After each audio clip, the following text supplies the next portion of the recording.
Guys and girls, क्या मनाचो। I hope आप लोग घर में होंगे, सेफ होंगे। साइक्लोन भी आया हुआ है, लॉकडाउन का भी पीरियड है, तो प्लीज़ घर में रहो, सेफ रहो। सबको बताओ सेफ रहने, घर में रहने। आज एक स्टोरी लेकर के आऊँ। आज से वर्ल्ड हिस्ट्री का एक पार्ट है, इंडियन हिस्ट्री भी है इसमें, तो बहुत इंपॉर्टेंट एक स्टोरी। आजकल बहुत सारा वेब सीरीज़ मार्केट में आया हुआ है। एक बहुत इंपॉर्टेंट वेब सीरीज़ एक टर्की से बना है।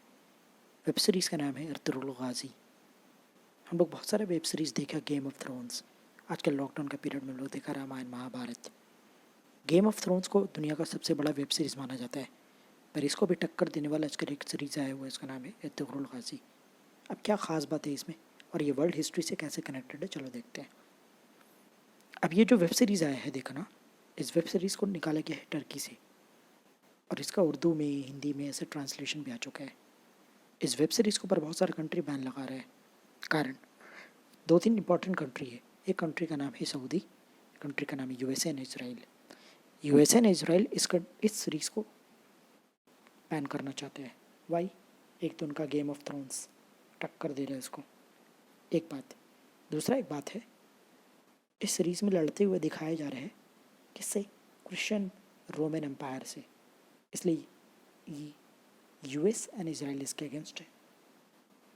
सऊदी क्यों इसको बंद करना चाहते हैं? ये तो सीरीज़ जो अर्तुगरुल गाजी है, ये मुस्लिम वेब सीरीज़ है, टर्की से बना है, इस्लामिक एम्पायर के ऊपर, लेकिन सऊदी इसको बैन करना चाहते हैं। इसका कारण क्या है?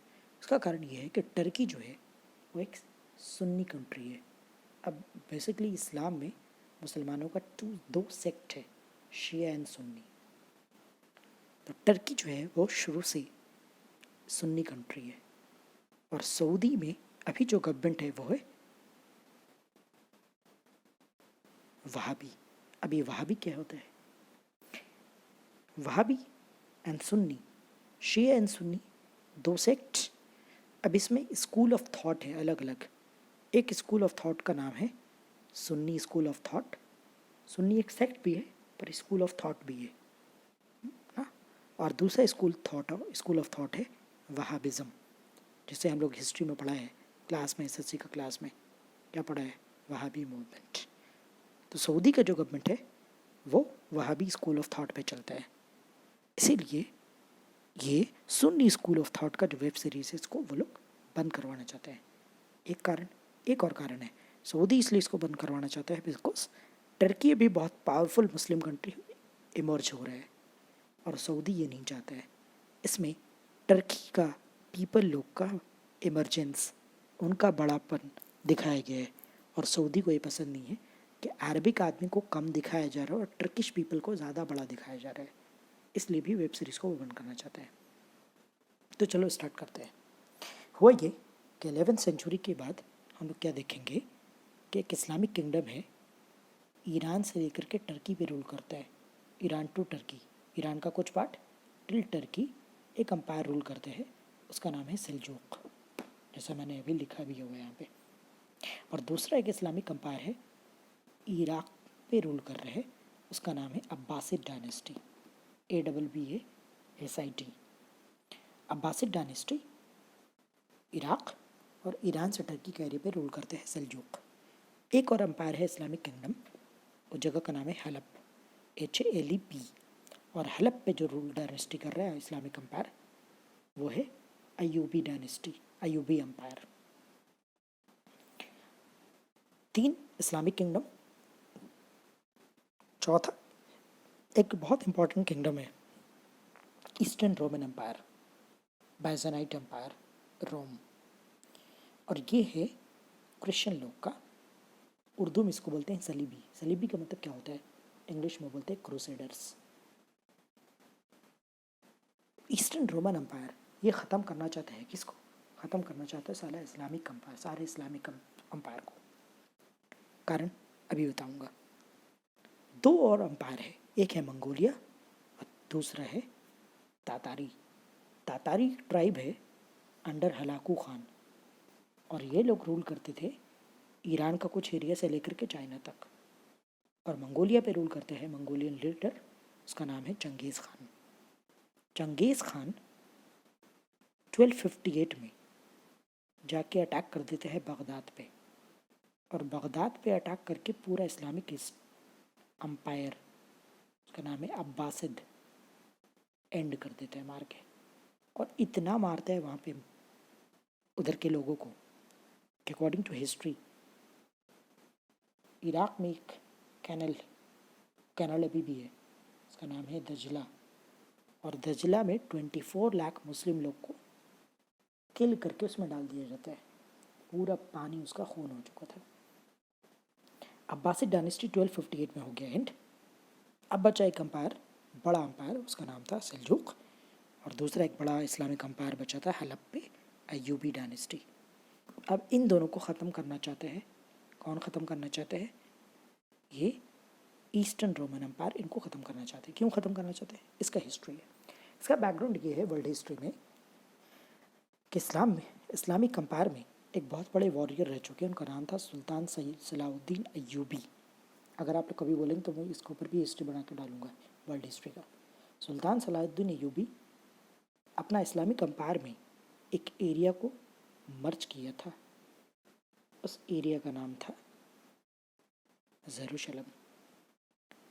अब जेरूशलम क्योंकि इस्लामिक किंगडम में जा चुका है, ये ईस्टर्न रोमन अम्पायर एंड ज्यू यहूदी लोग इस्लामिक किंगडम से इसको छुड़ाना चाहते हैं।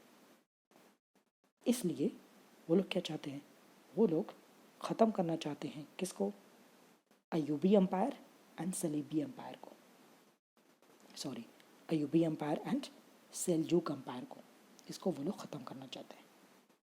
अब ये जो लड़ाई बैटल्स चल रहे हैं, प्रोपेगेंडा, लड़ाई झगड़ा चल रहा है, इस लड़ाई झगड़े के बीच में टर्की का एक ट्राइब है। कौन सा ट्राइब है? Nomad tribe. कभी आप लोग सुना होगा बंजारा। बंजारा वाला एक ट्राइब है, जगह का नाम है टर्की में एनेतोनिया, और वहाँ का एक ट्राइब है, उसका नाम है काई, और काई ट्राइब का लीडर है सुलेमान शाह, और इसका बेटा का नाम है इर्तुगरुल गाजी। इर्तुगरुल गाजी अब इस्लामिक अम्पायर को बचाने के लिए बहुत सारा बैटल्स करेगा to save Seljuk and Ayyubi empires. अब ये फाइट करते करते करते करते अपने आप को स्टेबल कर रहे, सेंटर ऑफ अट्रैक्शन में आ गया। और उस टाइम में एक अरबिक सूफी सेंट थे, उनका नाम था इब्न उसिया अकबर, शेख इब्नुल अरबी, एक्चुअली पूरा नाम है शेख इब्नुल अकबर अरबी। वो सूफी सेंट इर्तुगरुल को टाइम टू टाइम हमेशा मदद करते थे। तो इर्तुगरुल गाजी इस्लामिक अम्पायर को बचाने के लिए बहुत सारा बैटल लड़ता है। एक दिन इर्तुगरुल गाजी, एक्चुअली में क्या है, ये टर्किश वर्ड है, और टर्की में लिखते हैं जहाँ पे इर्तुगरुल, इसको प्रोनाउंस करते हैं अर्तुगरुल। क्यों? क्योंकि टर्किश वर्ड में जी प्रोनाउंस नहीं होता है, इसलिए इसको बोलते हैं अर्तुगरुल, लिखते हैं अर्तुगरुल। एक दिन अर्तुगरुल शिकार करने जाते हैं जंगल की तरफ, और वहाँ पे देखते हैं कि कुछ लोग कैप्चर करके किसी को लेके जा रहे हैं। तो जिसको कैप्चर करके लेके जा रहे थे, कैप्चर करने वालों को अटैक करके अर्तुगरुल उनको छुड़ा करके लेके आते हैं। और वो लोग थे कौन? वो जो ईरान से लेकर के टर्की तक का अम्पायर था, जिसका नाम था सेल्जूक। सेल्जूक अम्पायर का प्रिंस एंड उसकी बेटी और बेटा।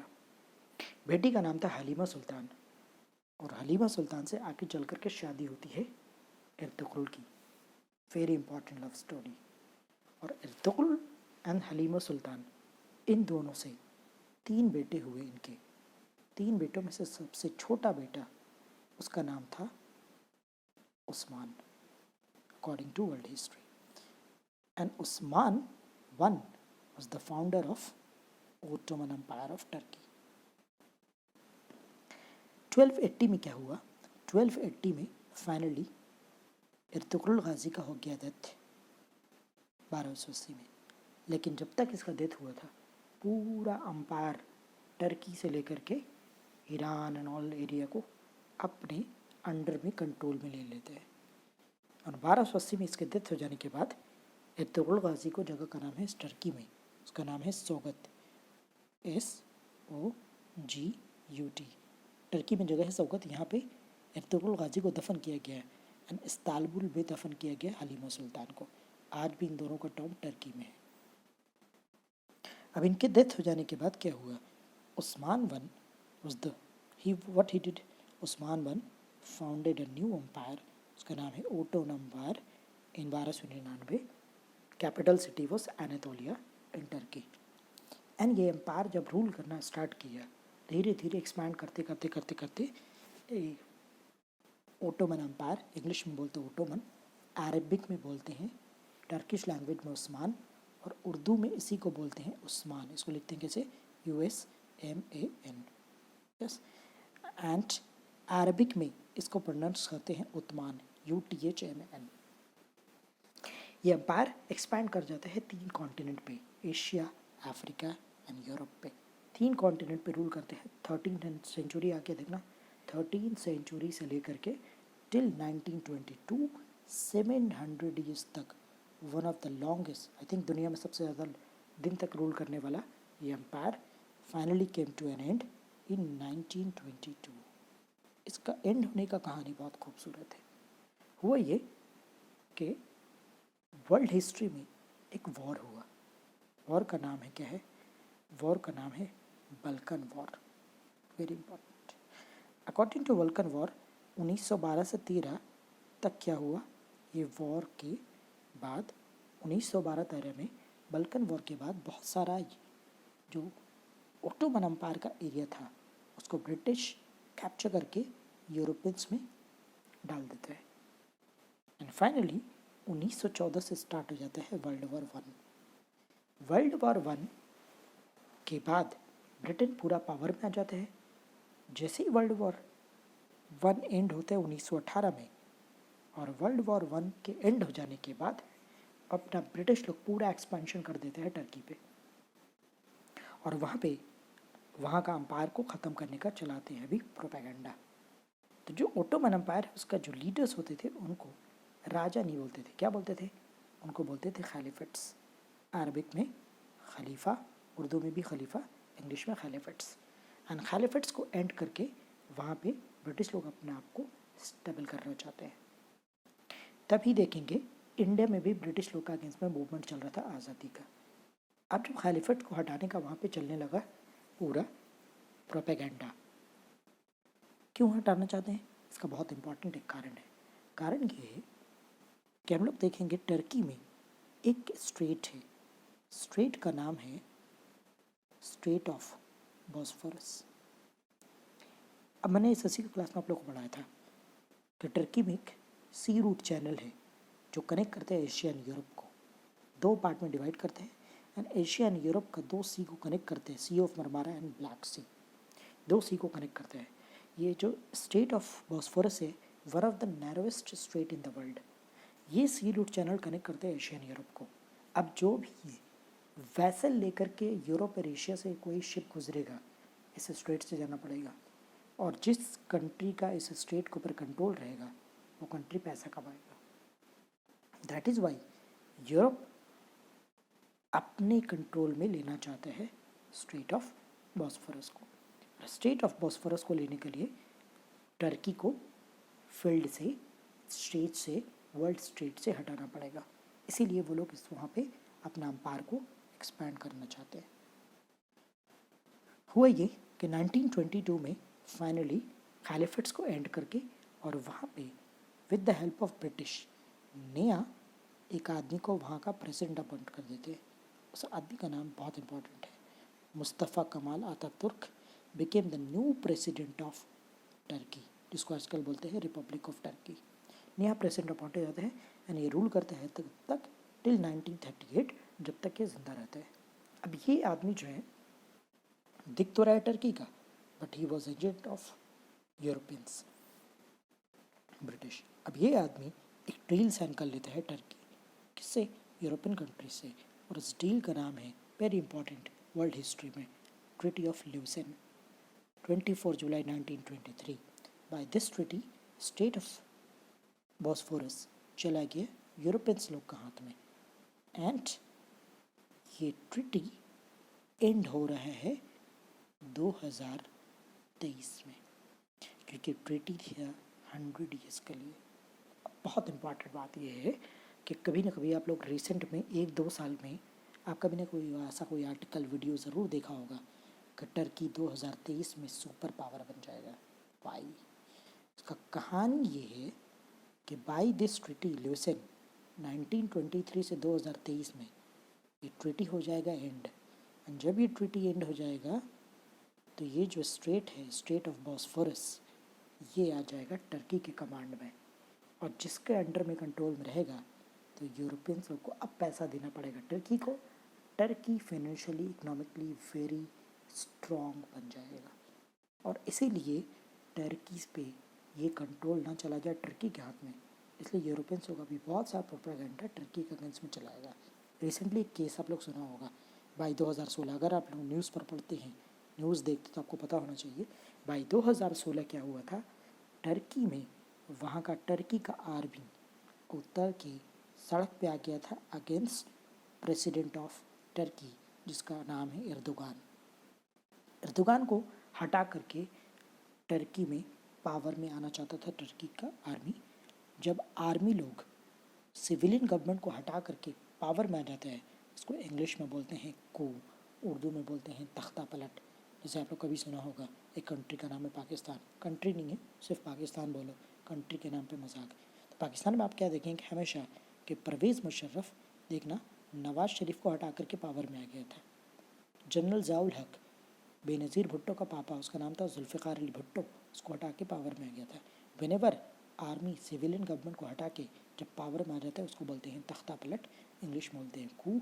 2016 में हुआ था ये टर्की में, एंड जब 2016 में टर्की में हुआ तो पूरा पब्लिक टर्की का सड़क पे आ गया अपना प्रेसिडेंट के सपोर्ट में, और पूरी पब्लिक आर्मी लोग को मार मार के बैरक में भगा दिए।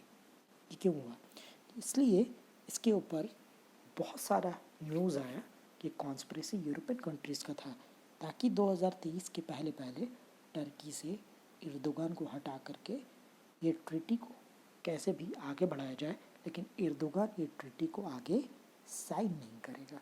इसीलिए देखना 2023 के पहले टर्की में बहुत सारा चलेगा, बहुत सारा टर्की को लेकर के न्यूज़ आएगा आपने ना वर्ल्ड स्टेज पे। जब भी किसी को कैप्चर करना होता है तो सबसे पहले उसको डिफेम किया जाता है। सिराजुद्दौला को जब कैप्चर करना था ब्रिटिश लोग को, सिराजुद्दौला को कंट्रोल करने के लिए, तो ब्रिटिश लोग सिराजुद्दौला का अगेंस्ट में एक प्रोपेगेंडा चलाया था। आप लोग को मैंने पढ़ाया है, उसका नाम है black hole, treaty of black hole tragedy of Calcutta. Black hole tragedy of Calcutta में क्या होता है, ये हिस्ट्री में कन्फर्म नहीं कि ऐसा हुआ था, लेकिन हो भी सकता है, नहीं हो सकता है। मेजॉरिटी इंडियन हिस्टोरियन क्या मानते हैं कि black hole tragedy of Calcutta का इल्ज़ाम लगा के उसको डिफेम करके सोशली बाइकआउट करके उस पर अटैक कर दिया। टर्की पे भी ऐसे ही होगा। तो जब ये खलीफेट एंड हुआ तो लास्ट वहाँ का टर्की का खलीफा जो था, खलीफा का नाम था महमद 6। याद रखना ये सब क्वेश्चंस। 700 साल तक रूल करने के बाद एम्पायर हो गया एंड जब ये एम्पायर रूल कर रहा था तो Istanbul was the main trade centre. Obvious सा बात है, जिस कंट्री के पास सी होगा उसका डेवलपमेंट नेचुरल है, होना ही होगा। अब इसमें हम लोग के लिए क्या है, हम लोग के लिए बहुत इंपॉर्टेंट बात ये है कि जब टर्की में खलीफेट को एंड करने का चल रहा था सारा लड़ाई, इंडिया भी ब्रिटिश लोग का गुलाम था, और इंडिया में 2 ब्रदर थे बॉम्बे के, Shaukat Ali and Mohammad Ali. Shaukat Ali and Mohammad Ali they launched Khilafat movement in 1919। मैंने आप लोग को पढ़ाया है ये वाला क्लास में। 1919 में खिलाफत मूवमेंट लॉन्च किया। क्या है मूवमेंट? कि टर्की में हम लोग खलीफा को सपोर्ट करेंगे, जैसे इंडिया में ब्रिटिश के अगेंस्ट है, हम लोग टर्की में भी ब्रिटिश के अगेंस्ट, वर्ल्ड स्टेज पे भी ब्रिटिश के अगेंस्ट। क्या है ये एक्चुअली में? बहुत सारे लोग बोलेंगे कि ये शौकत अली मोहम्मद अली खिलाफत मूवमेंट लॉन्च किया है टर्की को सपोर्ट करने के लिए, अपने कंट्री को सपोर्ट नहीं कर रहे, टर्की को सपोर्ट कर रहे हैं। नहीं, इसमें एक्चुअली में बहुत इंपॉर्टेंट बात ये है कि टर्की को सपोर्ट करना इसका मतलब ये है कि वर्ल्ड स्टेज पे ब्रिटिश को डिफेम करना। लाइक सुभाष चंद्र बोस जब इंडिया का आज़ादी के लिए लड़ रहे थे तो सिर्फ इंडिया से बैठ कर नहीं लड़ाई कर रहे थे, वो इंडिया से बाहर गए और बाहर जाके पूरा दुनिया में एंटी ब्रिटिश लोग को एक तरफ करना चाहते हैं, ताकि वर्ल्ड स्टेज पे ब्रिटिश क्या हो जाए, अलग पड़ जाए। 1920 में खिलाफत मूवमेंट का कॉन्फ्रेंस होता है उस कॉन्फ्रेंस में 1920 में खिलाफत मूवमेंट में कॉन्फ्रेंस में बुलाते गांधी जी को, स्पेशल इन्वाइटी। एंड गांधी जी 1920 का खिलाफत कॉन्फ्रेंस, इसमें गांधी जी को वो लोग चुनते अपना प्रेसिडेंट। जैसे ही गांधी जी को प्रेसिडेंट खिलाफत मूवमेंट का चूज़ किया गया, गांधी जी 1920 में एक और मूवमेंट लॉन्च करते हैं, name is non cooperation movement, असहयोग आंदोलन। And then Gandhi ji merged Khilafat movement with non cooperation movement and Gandhi ji became joint leader of both. यही वाला मेरा क्वेश्चन, ये क्वेश्चन मेरा पूछा है WBCS प्रीलिम्स 2020। क्या क्वेश्चन कि Gandhi ji when became joint leader of Khilafat movement and non cooperation movement. Answer is 1920। Gandhi ji दोनों के लिए लड़ाई वर्ल्ड स्टेज पे स्टार्ट कर देते हैं। अब बहुत इंपॉर्टेंट बात यह है कि जब वर्ल्ड वॉर 1 चल रहा था, हम लोग से SSC में क्वेश्चन क्या पूछते हैं, हम लोग से SSC में रेलवे में क्वेश्चन पूछते हैं कि जब वर्ल्ड वॉर 1 चल रहा था तो उस टाइम USA का प्रेसिडेंट कौन था। आंसर है ब्रिटेन का prime minister, Britain prime minister का नाम था H.E. टैस्कट एंड USA प्रेसिडेंट का नाम था वुड्रो विल्सन। आई होप आप लोग को अभी अच्छा समझ में आया होगा। नोट्स बनाना, इसका प्रॉपर नोट्स बनाना। ये वर्ल्ड हिस्ट्री भी है, इस्लामिक हिस्ट्री भी है, इंडियन हिस्ट्री से भी इसका कनेक्शन है। हम लोग यहीं तक रखते हैं। अब इसीलिए ये वेब सीरीज़ जब आया है, इस वेब सीरीज़ के ऊपर धमाल इसलिए चल रहा है क्योंकि वर्ल्ड हिस्ट्री में हम लोग क्या देखा कि ये वेब सीरीज़ थोड़ा टर्की को अपलिफ्ट करके दिखा रहा है। अरबिक कंट्री को भी पसंद नहीं आ रहा है और इसीलिए वेब सीरीज़ को करना चाहते हैं बंद। टोटल पॉलिटिक्स का बन चुका है अभी ये अड्डा, और हम लोग को इससे मतलब नहीं है। हम लोग को कंटेंट से मतलब है जो हम लोग को एग्ज़ाम में काम आएगा। Thank you, take care, best of luck.